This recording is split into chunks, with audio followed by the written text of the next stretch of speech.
What if I told you that one of Hollywood's brightest young stars didn't just spiral? He was taken to Epstein Island, exploited, and then deliberately broken so he'd never tell. Because when Bryshere Gray finally broke his silence about what Will Smith and Diddy did to him, Will raped me. You know Diddy made me suck his penis. You know what's going on. everything changed. Taraji P. Henson heard it, and when she connected the dots between the abuse, the hard drives, the tapes, and Jada's involvement, something finally cracked. When you lose your man card, that's the only thing I can think of. You lose your damn man card, What is that? What do you mean by that? you give up your ability, your right to being a man. A man don't take it, a man gives it. Today, we're connecting what Hollywood has been desperately trying to bury. Jada's tears weren't just emotion, they were confirmation. And Taraji's about to blow this wide open. Before the catastrophic fall, before the drugs, before the desperation, before the sex work, Bryshere Gray was supposed to be Hollywood's golden boy. And I mean that literally. The industry had already penciled him in. They had a plan for him.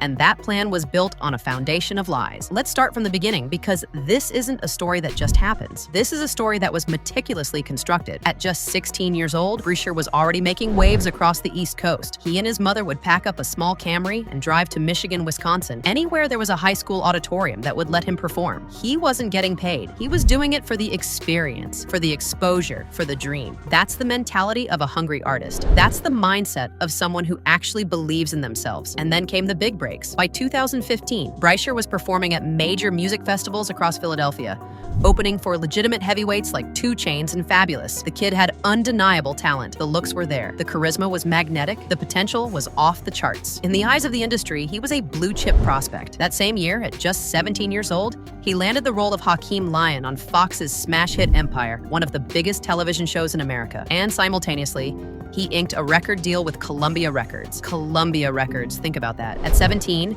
he was signed to one of the big 3 record labels. The momentum was unstoppable. Suddenly, every major media outlet was hyping him up. The next Will Smith, they said, the fresh prince of a new generation. A young, talented, ambitious black male actor with multiple revenue streams, a national platform, and his whole career ahead of him. On paper, Bryshere Gray had won the lottery. But here's the thing about lotteries. Somebody has to lose for someone else to win. And in Hollywood, that somebody is always the most vulnerable person in the room. Before we get to what happened to Bryshere specifically, we need to understand the larger ecosystem he was walking into. Because this didn't start with Will Smith. This didn't start with Diddy. This system has been operating for generations, and it's built on a simple, terrifying principle. Taraji P. Henson has talked about this extensively. She mentioned something that most people don't want to acknowledge. There's an open secret in Hollywood about gatekeepers having a fetish for turning out young men. She hadn't witnessed it herself initially, but she knew from industry whispers that it was a literal price that ambitious young men had to pay to reach the next level. Think about the major names that have come forward with allegations or rumors about this. Diddy reportedly gave in to Clive Davis. Nobody talks about that, but it's out there. The man who would go on to build Bad Boy Records, who would create some of the biggest hip-hop artists of a generation, he had to pay a physical price to get there. Will Smith himself was allegedly turned out by Quincy Jones and Benny Medina to secure the role of the Fresh Prince of Bel-Air. And this wasn't some rumor whispered in the corners of Hollywood. This is documented through the story of how Will got the role. Here's the timeline. Benny Medina discovered Will Smith after his success as a rapper. The Fresh Prince role was originally pitched to Kid and Play. They were huge at the time, fresh off the success of their album and the House Party films. But Kid and Play turned it down. So Benny pivoted to Will and arranged an audition. Not at NBC, not in a normal audition space, a private audition at Quincy Jones's house.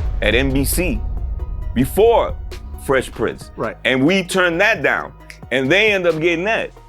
How'd that work out? Yeah, You know it's kind of, it went backwards. I was going to talk about that. in the cartoon series that we told our people to tell Warren Littlefield, who was running NBC at the time, we was like, man, this is how smart we were, right? Notice the hesitation. Notice the way the speaker circles around it without directly stating what happened at Quincy Jones's house. That's what silence sounds like in Hollywood. That's what protection of the predators sounds like. By the time Will left Quincy Jones's house, he had the Fresh Prince role locked in, and you put the rest together, as the saying goes. But what happened in that house? What was the transaction? Nobody's saying it directly, but the industry knows. Quincy Jones later asked, in what sounds like a subtle threat, how'd that work out? What happened to Will Smith? What happened to that guy? That wasn't a friendly question. That was a veiled reminder reminder of a debt paid. Dave Chappelle understood this system so intimately that he walked away from $50 million.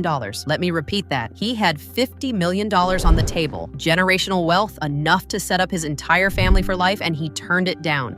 He walked away, he left the country. Why? Because he'd seen what happened to other actors who took the money. He knew he was next on the chopping block. He knew that accepting that deal meant accepting the conditions that came with it. He knew about the price. Why is Dave Chappelle going to Africa? Why does Mariah Carey make a $100 million deal and take her clothes off on TRL? A weak person cannot get to sit here and talk to you. Ain't no weak people talking to you. So what is happening in Hollywood? Nobody knows. Nobody knows because nobody's allowed to talk. Until now. Even in more recent times, the system hasn't changed. It's just gotten more brazen. Comedian Cat Williams experienced this directly when he came up as an entertainer. Harvey Weinstein wasn't even hiding it at that point. Weinstein, before the thing came out, but he offered to suck my penis in front of all my people at my agency. What am I supposed to do? He did all of that. I'm thinking I'm the only black person on the script. I get there, there's 3 other black guys on there. Woo! Huh. So you wonder what they did to get that? I told him no. Cat said no because Cat had the strength, the awareness, and possibly the backing to refuse. And because he said no, he survived. He got out. But how many young actors don't have Cat's conviction? How many don't have someone warning them? How many are too hungry, too desperate, too young to understand what they're signing up for? Bryshere didn't have those advantages, and that's where Charlie Mack comes in. Enter Charlie Mack. On the surface, he was Bryshere's manager, a legitimate industry figure with decades of experience and deep connections. In reality, he was something far more sinister, a facilitator, a middleman, a gateway. Charlie Mack had been embedded in Will Smith's inner circle for approximately 30 years, not as an employee, not as a yes man, but as what sources describe as something deeper, something more personal. When Will released a song called Charlie Mack First Out the Limo, it wasn't just a shout out. It was a declaration of proximity and trust. Charlie wasn't just in Will's circle, he was in Will's inner sanctum. So Charlie was with me every step of the way. First out the limo, so Charlie has been with me, 30 years coming up in the business. So, he's surrounded by a whole lot of strength. He's surrounded by a whole lot of love.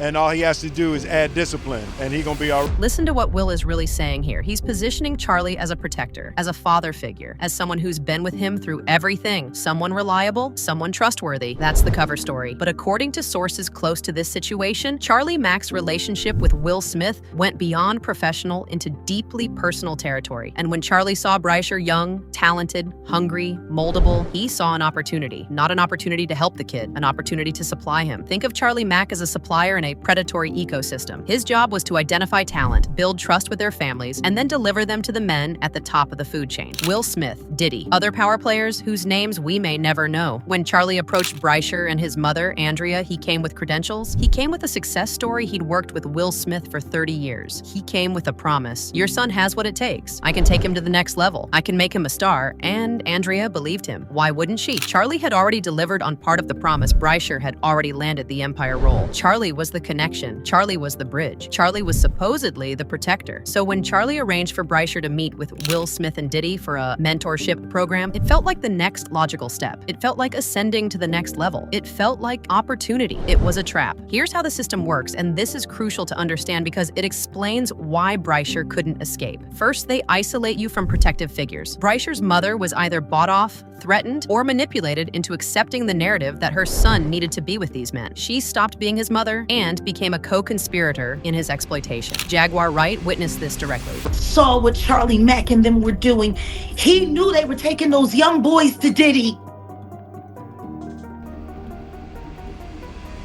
They all knew. Second, they create a false sense of protection. They surround you with people who seem to care. They make you feel special. They tell you that you're chosen, that you're different, that you're going to be a star. In Bryshere's case, both Jada and Will took on this role initially. They made him feel cared for. They made him feel like he had protectors in the industry. Third, they sexually assault you in an environment where you have no witnesses, no allies, and no way to escape. And they do it in a way that creates psychological and emotional bonds. They make you feel like what's happening is normal, like it's the price of success, like if you tell anyone, you'll be blamed for it. An industry insider came forward with details about Bryshere's breakdown on the set of Empire.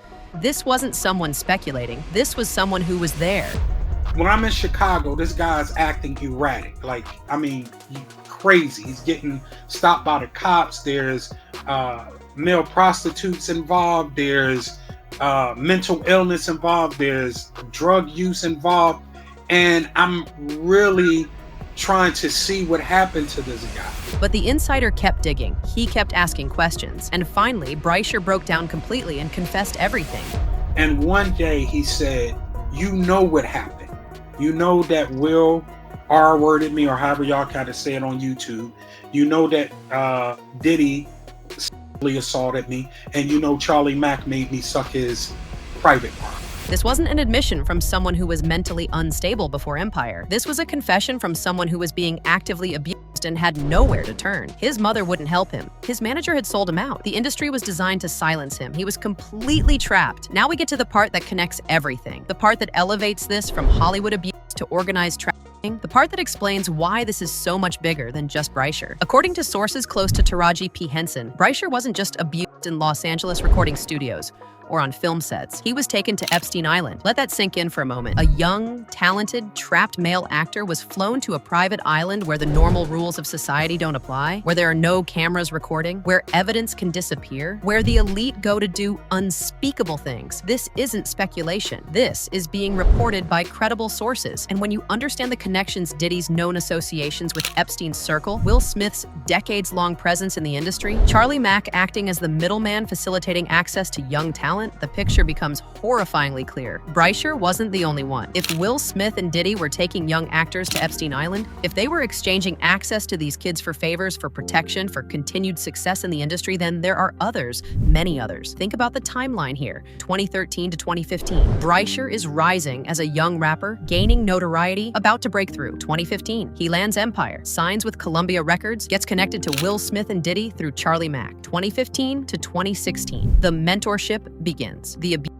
begins. The island trips likely begin. 2017, the Jussie Smollett scandal hits Empire and the show becomes toxic. Suddenly, Bryshere can't get work. Bryshere spirals, multiple arrests, drug abuse, erratic behavior, mental health crises, desperation, homelessness adjacent, complete destruction. This isn't a coincidence. This is a timeline of a young man being systematically broken down after he's no longer useful. Taraji P. Henson was on the set of Empire with Bryshere. She's an intelligent woman, a seasoned actress who understands Hollywood at its deepest levels, and she saw what was happening to him. It didn't happen all at once. At first, Bryshere seemed fine. He was excited to be on this hit show. He was working with talented people. He was living the dream. But then things started to shift. Taraji noticed changes in his demeanor. His energy became frantic. He seemed paranoid. He was acting out in ways that didn't make sense unless you knew what was really happening behind the scenes. Taraji tried to help. She brought him food on set. She showed him kindness. She treated him like a real human being, not a trophy or a commodity. Makes mac and cheese, 3 cheese mac and cheese, and brings it to set. Is that true? Sometimes she do bring food. So she brings food to the set? But me personally, for me, her meatloaf is the best. She brings meatloaf to set? These small acts of kindness, they mattered to Bryshere. They were probably the only moments where he felt like someone actually cared about his well-being rather than his utility. But Taraji was busy. She was booked and busy with other roles. She couldn't be on set with Bryshere constantly. She couldn't protect him from what was happening when she wasn't around. And slowly, as Taraji pieced together the evidence, the island trips, the abuse allegations, the videos, the systematic destruction of his career, she realized something devastating. Bryshere never stood a chance. Once he was brought into that system, the outcome was predetermined. I felt like the industry was pitting us against each other. Like only one could win at a time. And I always believed that the core of my being is that there was always room for us all. There's room for us to coexist on this earth. That's Taraji expressing her frustration with an industry designed to create division and competition rather than collaboration and support. But it's also something deeper. It's her recognizing that the system was deliberately designed to keep people like her from helping people like Bryshere. Then something happened that changed everything. Someone stole 2 hard drives from Jada's house, and on those drives was evidence that could bring down some of the most powerful people in entertainment. An insider came forward with details that are almost too dark to believe, but he's put himself under penalty of perjury. He's saying that if he's lying, he'll go to jail. He has that much confidence in what he's about to reveal. According to this source, Jada Pinkett Smith wasn't even careful about what was on those drives. She had a system. She'd hook her laptop's hard drive up to the television so she could watch whatever content she had stored. And she did this casually, without concern for who was in the house or who might see. Jada would watch at the houses. She had her laptop. She would stick her hard drive in, right? Boom, and hook it up to the TV.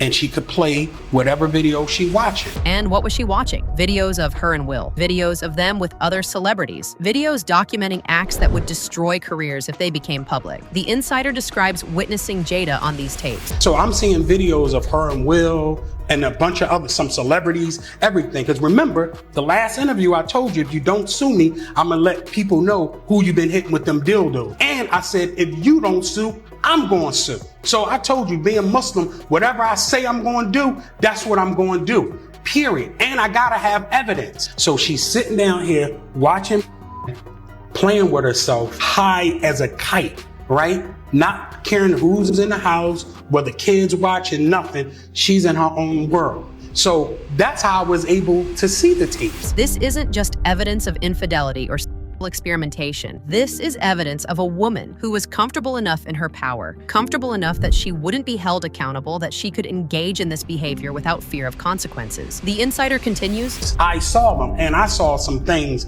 that were unreal, and I saw celebrities on the tape. Oh. I'm under penalty of perjury. If anything in here is a lie, my ass going to jail, period. This is someone willing to risk incarceration to expose the truth. That's the level of severity we're talking about. When pressed about who specifically was on the tapes, the Insider named names. Tyrese with Will and Jada, then the one with Charlie Mack and Will. Jada's not on it, but you can hear her say, make him spit up, period.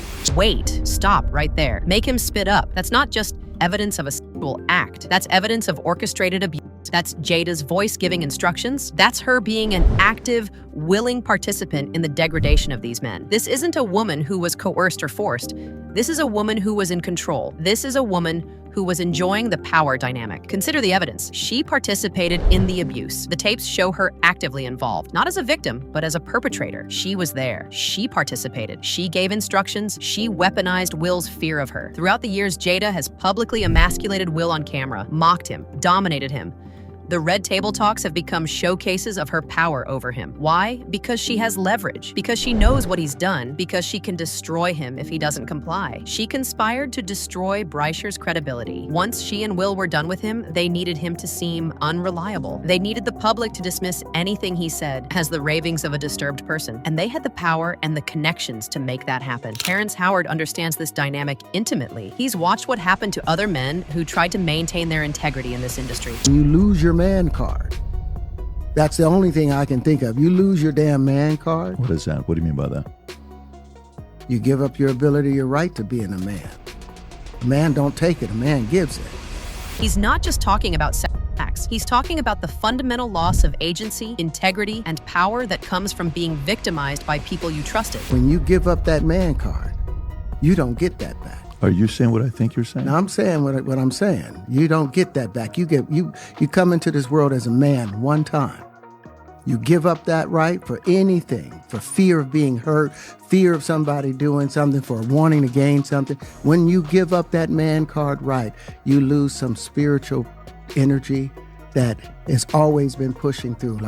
But when you give up your manhood, I've never seen somebody recover from it. That's the lasting damage. That's what Bryshere lost. And Jada Pinkett Smith was complicit in taking it from him. After Will and Jada were done with Bryshere, the next phase of the plan went into effect. Complete erasure. This is the genius of the predatory system. It's not just that they abuse you. They make sure that when you try to talk about it, nobody will believe you. They destroy your credibility preemptively. Bryshere couldn't get work. He couldn't get meetings. He couldn't get his music played on the radio. He was radioactive in the industry. And the narrative that was spread was that it was his fault, that he was unstable, that he was problematic, that he had mental health issues that predated his involvement with Will and Jada. But that's a lie. Multiple sources have confirmed that Bryshere didn't have mental health issues before Empire. He was a functioning, talented young man with ambition and drive. The mental health crisis came after the abuse. It came after the island trips. It came after he was discarded. Jaguar Wright has been outspoken about this. Andrea Gray accepted the transaction. Whether through direct payment, threats, or manipulation, she went along with it. She allowed her son to be destroyed. And that abandonment, that maternal betrayal,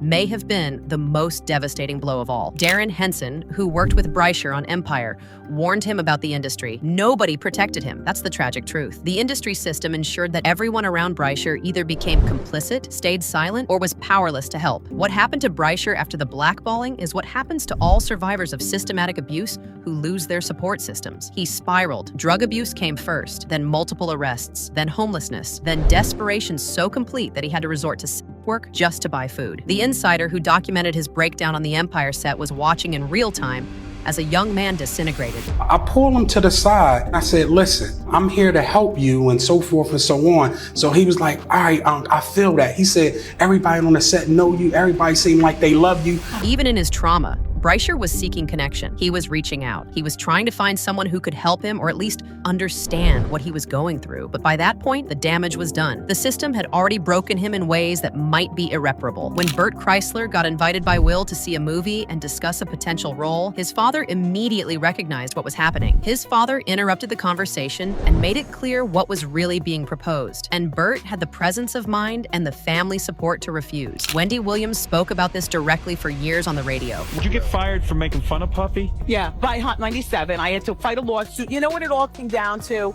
They came down to gay rappers. That's what it was. Gay rappers and expose it. Wendy was fired for getting too close to the truth. The industry protected Diddy. The media protected Diddy. Everyone who profited from the system protected Diddy. But when Bryshere was brought to Diddy, federal investigators were already looking at him. According to the timeline, Diddy was under investigation for relationships with underage boys. But the story never made mainstream news because Diddy had the power to bury it, the same power that he used to traffic young talent. We can't talk about this without addressing Andrea Gray's role, because she was the first line of defense. She was supposed to protect her son. But according to Jaguar Wright, Andrea was manipulated, bought off, or threatened into accepting the arrangement. When Jaguar tried to warn her and tell her to keep Bryshere away from Charlie Mack and Will Smith, Andrea backed down. Saw what Charlie Mack and them were doing. He knew they were taking those young boys to Diddy. They all knew! Andrea knew, or she should have known, and she allowed it to happen anyway. According to reports, once Bryshere's mental state deteriorated to the point where he was completely unreliable as a witness, Andrea even began promoting the narrative that her son was mentally ill. She became a tool in the narrative destruction that guaranteed nobody would believe his allegations. She has credible testimony from Bryshere himself. She has corroboration from industry whistleblowers like Jaguar Wright and Terrence Howard. She has the hard drives with actual video evidence. She has the timeline showing how the abuse coordinated with the blackballing. And she has something else. She has moral clarity. Unlike many in the industry who are complicit or too afraid to speak, Taraji has nothing to lose. She's established, she's respected, she's protected. Will Smith and Jada Pinkett Smith are about to discover that you can't silence everyone. You can't control every narrative. And eventually, the truth finds its way out. The question isn't whether Bryshere will finally tell his full story. The question is, who else is going to step forward once the floodgates open? Because once this breaks, once the world understands that Will Smith, Jada Pinkett Smith, Diddy, and Charlie Mack created an organized system for trafficking young male talent to Epstein Island, it's not going to be just them going down. Everyone connected to the network is going to fall.